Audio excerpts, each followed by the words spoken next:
Okey, Assalamualaikum warahmatullahi wabarakatuh. So, ramai yang minta aku update berkenaan dengan perjalanan kes aku.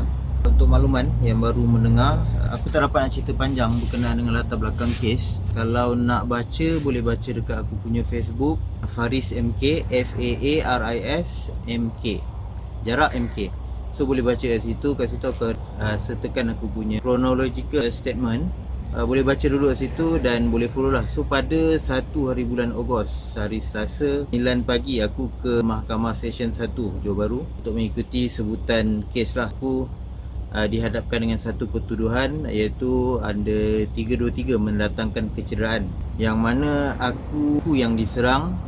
Laporan polis dibuat oleh aku, kakak aku, adik aku, abang ipar aku. So ada 4 laporan polis melawan 1 laporan polis daripada pihak jiran tersebut lah. Pada pandangan aku, IO memang jelas bias, kerana di pihak lawan, jiran aku dia menghadapi 2 pertuduhan saja. Satu mendatangkan kecederaan juga ke atas aku, satu lagi aku tak pasti, belum mendapat detail. Semua yang pasti dia akan ada 2 pertuduhan lah. Aku dia hadapkan dengan satu pertuduhan 323 mendatangkan kecederaan terhadap anak kepada jiran tersebut. So, anaknya perempuan, umur 13 tahun. Kalau tengok pada video aku belum boleh release pada awam lah, sebab kes masih berjalan. Kalau dilihat daripada video, jelas dia yang datang ke arah aku, dia yang menyerang. So serangan si budak perempuan yang menuduh aku ni pada adik aku, sampai adik aku dicekik, tudung ditarik, rambut ditarik, muka ditumbuk. So abang mana yang boleh menahan melihat adik diperlakukan macam tu lah. So maybe time aku meleraikan adik aku daripada dikerumuni oleh 3 orang perempuan lain yang badan lebih besar, aku tarik daripada tu, maybe time aku tarik, dia mengatakan aku telah menumbuk muka dia lah. Cuma yang pasti tiada sebarang kecederaan pada dia. Dia kena buktikan lah ada kecederaan ke tak ada kecederaan. Tapi time soal siasat pun mesti ada kecederaan. Sedangkan aku semasa soal siasat pun memang perlu bekerja ke hospital untuk menjahit mata aku. Situasinya 9 pagi aku ke mahkamah. So tunggulah, hakim akan sebut kes lain satu persatu. Aku punya kes berada di tengah-tengah session tersebut. So ketika nama dipanggil, berdiri kat depan, aku dibacakan pertuduhan, ditanya faham tak faham, kemudian dia tanya mengaku bersalah ataupun mohon bicara. Aku mohon bicara. So mahkamah menetapkan 29 hari bulan Ogos untuk aku punya sebutan kali kedua untuk penyerahan dokumen lah. Aku sendiri pun taklah fasih dalam bab-bab mahkamah, faham lah sikit-sikit. Ada beberapa benda yang aku perlu improve lah, dan aku harap yang mendengar pun boleh ambil manfaat. Pertama, sebelum korang punya sebutan, kalau korang ada perlu menyediakan jaminan. Macam aku, jaminan sebelum sebutan dia tak bagi tahu kau berapa kau dapat jamin. Time kau dijamin mohon kurang tu baru dia akan kurangkan. So aku punya range adalah daripada minimum RM1,000 sehingga menghampiri 10,000.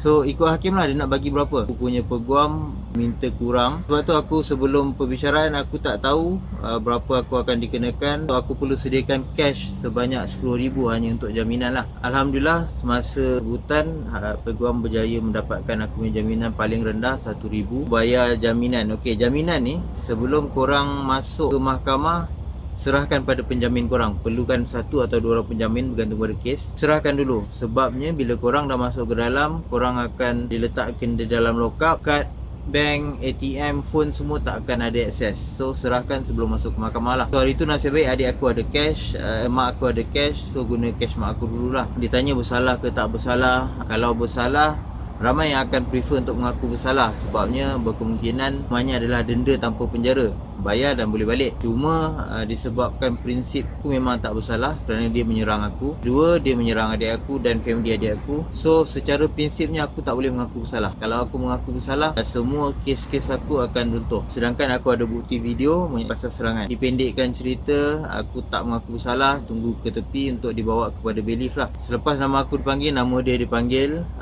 dia pun ke depan. Mula-mula dia macam gagap-gagap sikit. Cuma dia pun tak mengaku bersalah. Nak dijadikan cerita, rupanya memang betul yang dia cakap dia kenal ramai polis semua tu. Polis dalam mahkamah itu sendiri, nama aku tak boleh sebut lah, tapi aku ingat nama dia.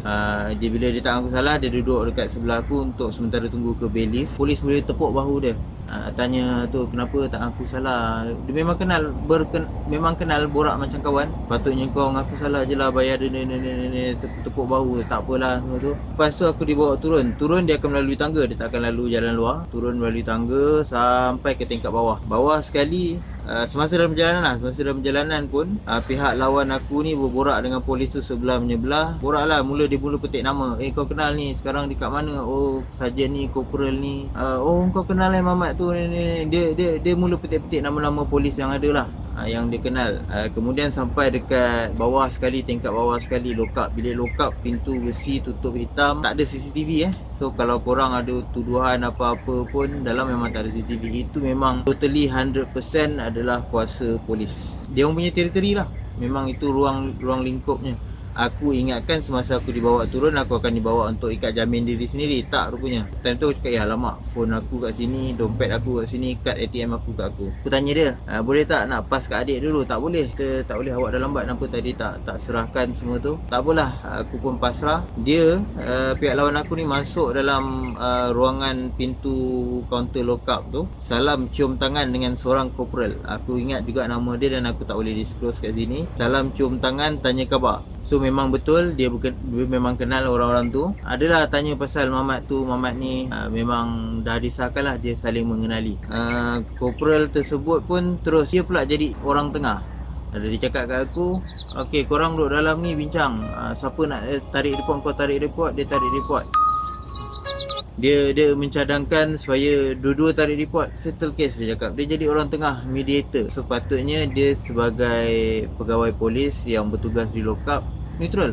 Tak payah ambil tahu, sebab kita masing-masing dah putuskan untuk bicara di mahkamah. Cuma dia cuba untuk jadi mediator. Okey, ini selari dengan pandangan peguam aku yang mengatakan ini adalah taktik daripada IO untuk buatkan aku tarik report. Dia hadapkan aku satu bertuduhan, orang tu dua bertuduhan. Dia harapkan untuk kita dua-dua tarik report. At least aku tarik satu daripada bertuduhan aku, dia tarik bertuduhan dia. Tapi benda ni pada aku tidak mungkin akan berlaku. Macam faktor aku cakap tadi lah. Satu prinsip, satu adalah melindungi keluarga aku, adik aku dan juga keluarga kakak aku lah. Kalau jiran yang sebegini perangai tidak diberi pengajaran, dia akan berasa untouchable. Dengan sifat, sikap dia macam itu, kalau korang tengok video korang boleh faham lah. Kalau aku cerita maybe ramai akan cakap, ada ke orang jiran macam gini, macam tak logik kan. Tapi aku jemput lah siapa-siapa yang nak menjadi jiran dia, untuk merasa silakan. Sedangkan orang Singapura sebelah rumah dia pun jual rumah murah sebab tak nak duduk sebelah dia. Korang boleh fikir lah. So aku tak setuju. So aku diam, kena buka tali pinggang, serahkan semua barang masuk dalam plastik. Plastik tu pun bebas untuk polis nak periksa, nak cek, nak buka satu-satu. Kita tak ada catatan berapa ringgit kita ada dalam dompet, kita tak ada catatan apa barang yang diserahkan, memang tak ada. Kalau korang tengok dalam drama, dia akan cek satu-satu apa barang yang diserahkan kan. Memang tak ada. Korang tak perlu bawa duit banyak-banyak masuk lokap. Korang tak perlu bawa apa-apa barang lah sebenarnya kalau tahu akan ditahan reman. Masuk ke dalam, aku dimasukkan satu bilik dengan dia. Bilik open, jaring jeriji besi, ada jamban. Jamban open dengan satu sikit tembok. Kat dalam ada beberapa orang, lebih daripada 10 orang yang daripada penjara Keluang datang untuk bicara. Kebanyakan kes dadah lah, dadah, curi, samun ada bilik sebelah. So kat dalam ada orang-orang tu, dia masuk, jiran aku ni masuk, dia cuba untuk establish bahawa dia tidak bersalah dan dia cuba untuk buat kawan dengan semua orang. Tanya khabar, lepas tu yang dia tak kenal, dia bersalam, dia kenalkan diri. Aku pun masuk, macam biasa dia akan tanya, orang kat dalam tu akan tanya, masuk kes apa, kau masuk kes apa. So kalau kau kes macam gempak-gempak, biasa akan dapat respect lah. Macam sebelah ada samun menyebabkan kematian. So dia jalan ke mana-mana je, ada minions dia akan ikut lah.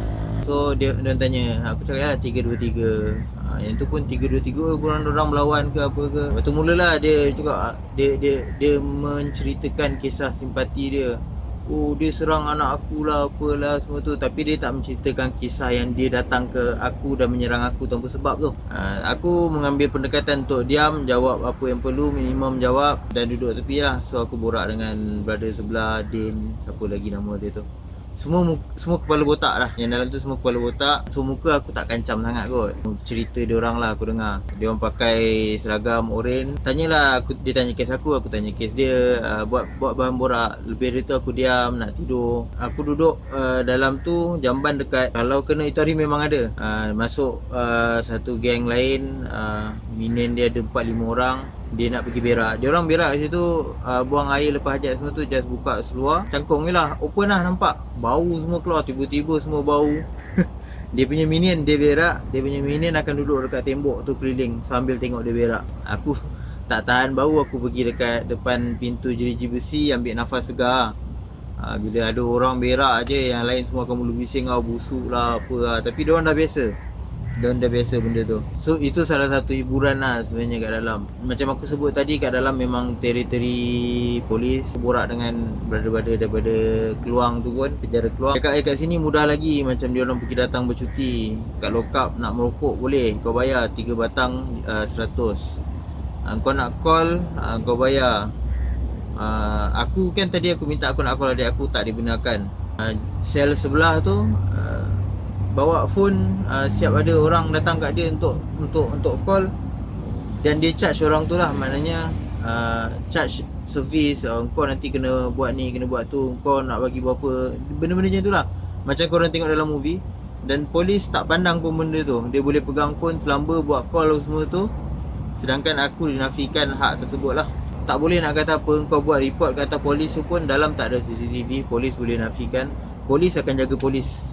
Walaupun ramai polis yang baik, kita tak nafikan, tapi tetap ada polis yang begitu. Itu aku tak boleh nak kata apa, aku pasrah, rela. Aku berada kat dalam lokap tu lebih kurang 2 jam lah, 2 jam lebih lah. Aku masuk 9, turun bawah tu dalam 9 kan, 10, 11, 12, aku keluar ke 12, 2 jam lah, 2 jam lebih. 12.30 aku keluar. So kat dalam tu sementara tunggu tu, aku doa je lah. Doa je adik aku ada cash untuk aku dijamin. Lepas tu tunggu. Rupanya adik aku dah jamin aku agak lama. Cuma maybe proses, maybe dia lambatkan, aku tak tahu. Cuma aku kena tunggu lama. Sebelum keluar tu pun dia tanya nak damai tak damai. So aku cakap tak lah, kita nak keluar lokap. Macam-macam kes kat dalam tu, kalau nak cerita panjang. Cuma aku ni jenis tak reti bercerita. Aku berkenalan dengan Samon yang menyebabkan kematian. Itulah, aku pun dia cerita dengan member dia sekali. Dia cakap dia pun tak tahu macam mana polis boleh tahu dia yang buat. Tak ada saksi, tak ada apa. Sony jawab, agaknya polis main agak-agak serkap je kau pergi mengaku. Aku tak mengaku lagi tu. So maknanya diorang ni kebanyakannya memang tak rasa bersalah. Yang kedua, kalau yang berasa bersalah pun macam banyak kes-kes dadah, diorang, aku masuk diorang terus nasihatkan aku, kau mengaku salah je, bayar denda balik. Sebabnya diorang kat dalam mahkamah pun tuduhan dadah semua tu pun, dia mengaku salah ke? Diorang cakap pendirian diorang lah, kau mengaku salah je, kau memang dah bersalah. Kalau bab-bab dadah ni kau tak boleh nak lari, mengaku salah, minta denda kurang, minta hukuman ringan. Itu pendirian diorang lah, memang diorang dah itu. Dia cakap kau bayar lawyer mahal pun, tapi kau masuk ke dalam juga. Itu pendirian diorang lah, kita hormati pendirian diorang. So aku angguk dan diam. Yang kes samun, lepas tu kes curi, kes rompak, kecurian bersiri. Ada yang memang dihadapkan 4-5 kes curi pun phone murah, Lenovo, phone Oppo. So benda-benda yang kalau kita dengar tu kan kesian, macam gini orang muda sekarang kan.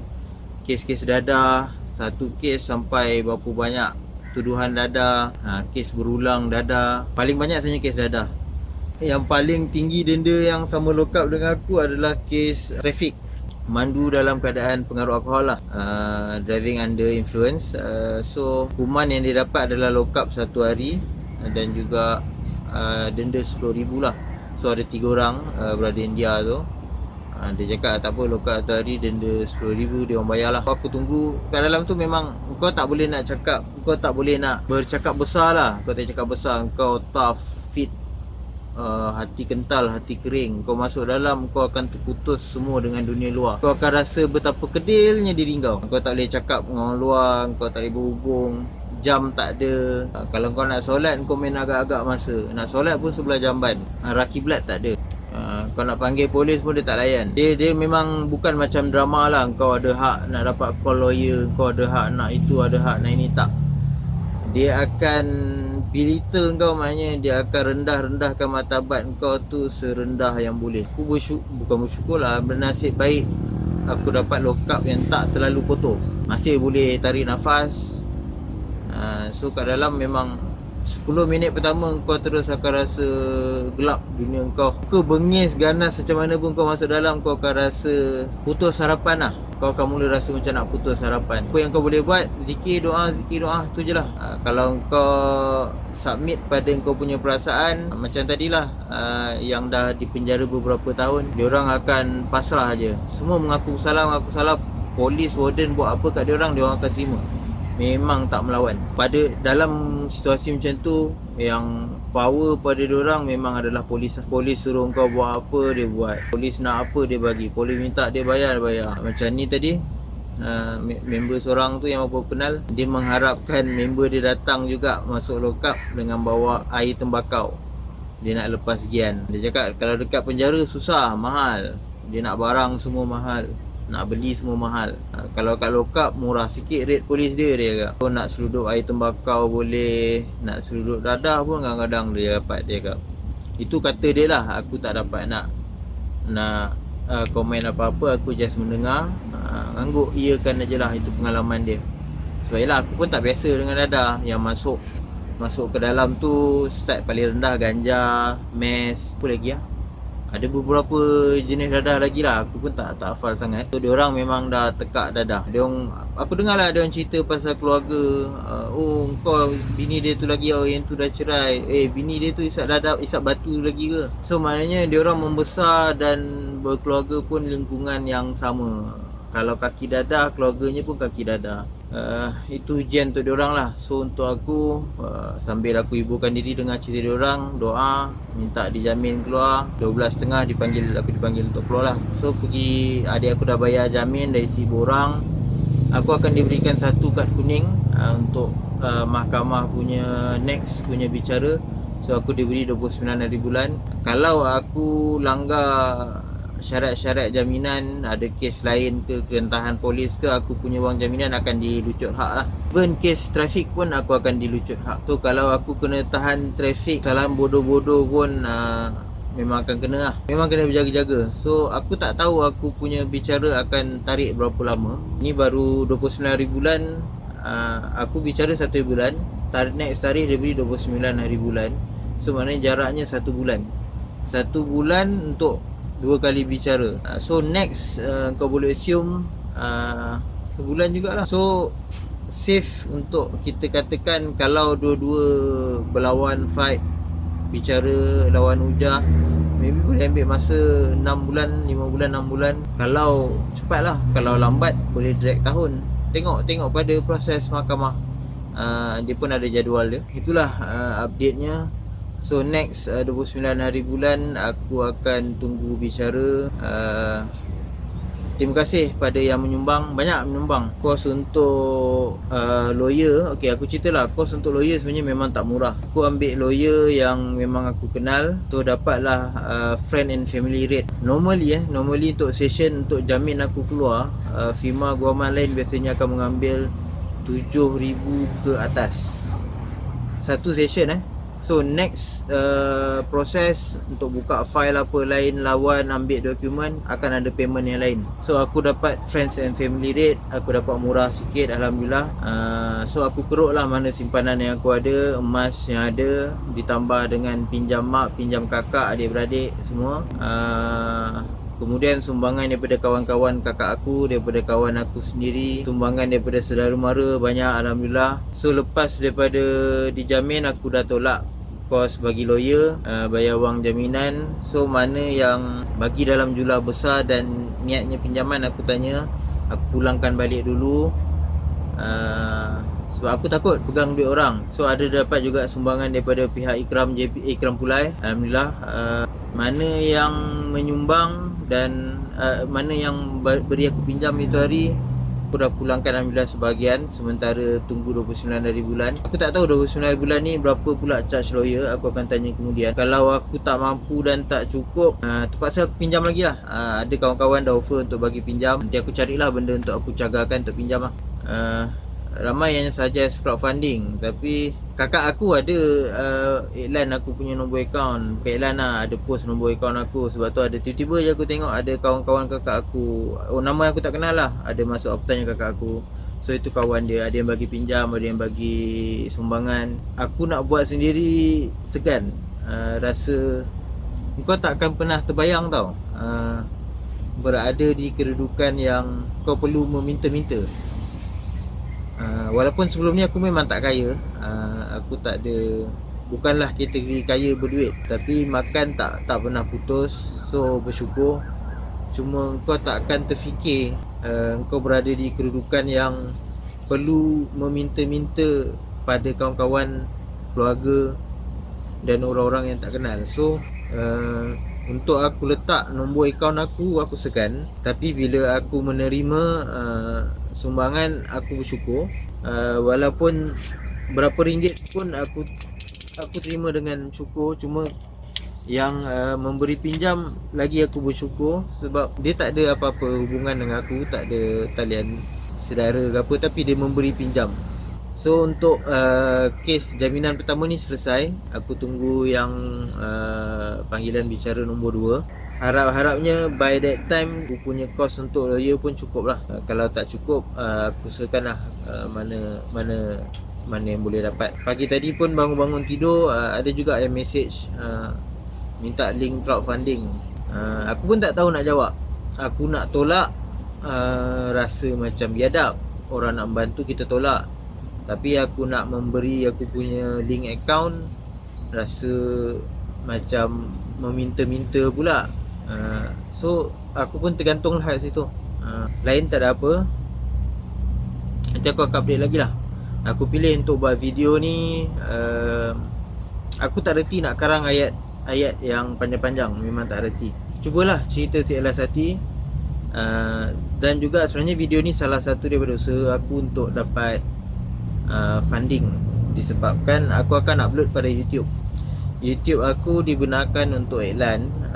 Sebelum ni memang dah ada iklan. Aku sebelum ni YouTube buat share pasal DIY, aku ajar nak buat itu, nak buat ini.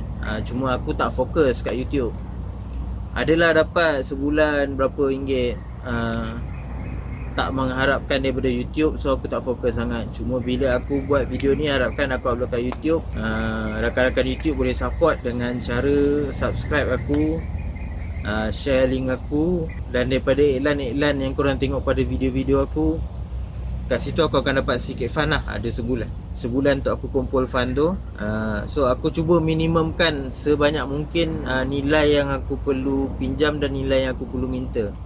So kalau aku dapat daripada YouTube, Alhamdulillah. So gaji bulan ni pun aku akan guna untuk aku punya bicara. Itulah.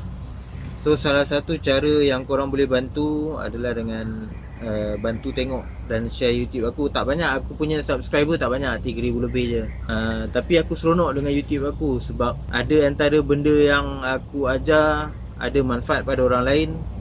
Dia ucap terima kasih pun aku dah seronok dah. So terima kasih sekali lagi. Bantu like video aku, share video aku, subscribe channel aku. So itu sedikit sebanyak membantu aku punya proses lah.